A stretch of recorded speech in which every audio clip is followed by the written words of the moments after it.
But in a democracy, voters have to know what they're voting for, what the choice is.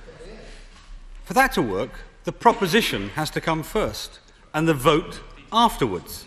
There is a proper role for referenda in constitutional change, but only if it's done properly. If not, it can be a dangerous tool. I think he's not here anymore. The public administration chairman was citing often misused by dictators and demagogues in the 1930s.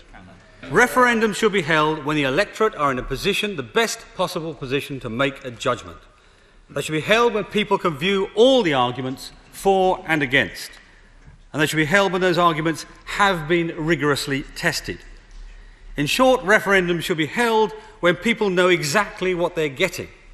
This means that legislation should be debated by members of Parliament on the floor of the House of Commons and then put to the electorate for the voters to judge afterwards. It does not mean that we ask people to vote on a blank sheet of paper and tell them to trust us to fill in the details afterwards. For a referendum to be fair and compatible with our parliamentary process, we need the electors to be as well informed as possible, to know exactly what they're voting for, and for a referendum to be treated as an addition to the parliamentary process, not as a substitute for it.